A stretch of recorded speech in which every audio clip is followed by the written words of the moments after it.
Waouh, ça fait exactement 16 ans que j'ai reçu le Seigneur dans ma vie comme mon Seigneur, mon Sauveur et mon Maître. Ces trois choses sont trois dimensions de Dieu. Elles ne sont pas du tout pareilles en termes de dimensions. Bon, on n'est pas là pour ça. Donc ça fait 16 ans, en 2008, je reçois le Seigneur à la Parole du Salut, lors d'une retraite à la Parole du Salut Gombe. Et c'était le pasteur Marcelo qui prêchait, je me rappelle de la prédication jusqu'aujourd'hui. Le thème était du néant à la relève. On n'est pas venu à Christ par un message qui élève la richesse, que tout va être bien. Non, c'était un message où il parlait du potier qui a le vase et que le vase doit passer par différentes étapes, donc de brisement. Et c'est ce genre de message qui m'a emmené à Christ. Et avant Christ, je ne vais pas donner tout mon témoignage maintenant, sinon ça va faire long, mais avant Christ, j'étais dans beaucoup de choses. La pornographie, la masturbation, la fornication, le vol. J'étais hyper colérique. Donc moi, je dis carrément que j'avais une légion. J'avais une légion. Si vous regardez mes photos d'avant, ben, vous allez voir que c'est un Daniel. Vous pouvez lire sur mon visage que cet enfant, there is something wrong with him. Donc, Dieu m'a sorti de toutes ces choses. Et par la grâce de Dieu, j'ai fait pas mal de pays pour moi qui ont été comme des écoles. J'ai été au Burundi. Après le Burundi, Dieu a permis que je puisse aller en Chine. Après la Chine, bien sûr, je suis revenu à Kinshasa. Donc tous ces pays ont été des écoles où j'ai vraiment appris. Et en 16 ans, je ne dirais pas où ça serait mentir si je dirais qu'il n'y a pas eu un moment où j'ai eu envie de tout arrêter. Ça m'est arrivé. Je vais être sincère avec vous, ça m'est vraiment arrivé. Mais je vous explique que ça m'est arrivé parce que je n'avais pas la bonne connaissance ni information de qui est Dieu et de qui j'étais en Dieu. Du moment où j'ai reçu ces connaissances, bien sûr en passant du temps dans les Écritures, en allant régulièrement à l'église, en suivant des enseignements en ligne, je suis à un niveau où qui est persécution, qui est tentation, nous sommes là bétonnés avec Jésus, jusqu'à la mort. Donc je suis arrivé à un niveau où j'aime beaucoup ce verset qui dit « Qu'est-ce qui me séparera de l'amour de Dieu manifesté en Jésus-Christ ?» Rien. Rien. J'aime Jésus et j'aime la personne du Saint-Esprit et j'apprends à l'aimer tous les jours.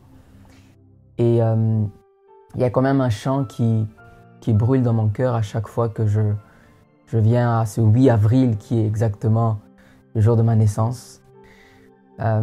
Permettez-moi de mettre le clavier, to set up everything et de passer ce court moment d'adoration avec vous.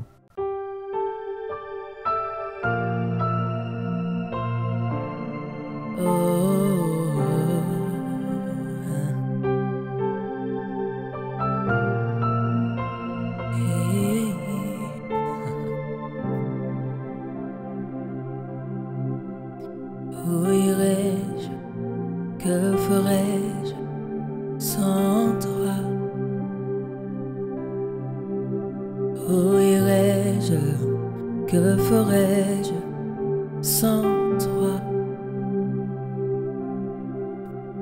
Où irai-je? Que ferai-je sans toi? Où irai-je?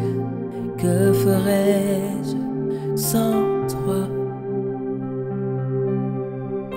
Que serait mon histoire si on m'enlevait Jésus? Que serait mon histoire si on m'enlevait Jésus? Si c'était à refaire, moi je choisirais Jésus. Si c'était à refaire, moi je choisirais Jésus. Malgré les tribulations, si c'était à refaire, moi je choisirais Jésus. Malgré les persécutions, si c'était à refaire, moi je choisirais Jésus. J'ai dit, malgré les persécutions, si c'était à refaire, moi je choisirais Jésus, malgré les tribulations, si c'était à refaire, moi je choisirais Jésus. Jésus, moi je choisirais Jésus. Même dans un autre monde, moi je choisirais Jésus. Même dans une autre vie, moi je choisirais Jésus. Jésus, moi je te choisirais, je te choisirais.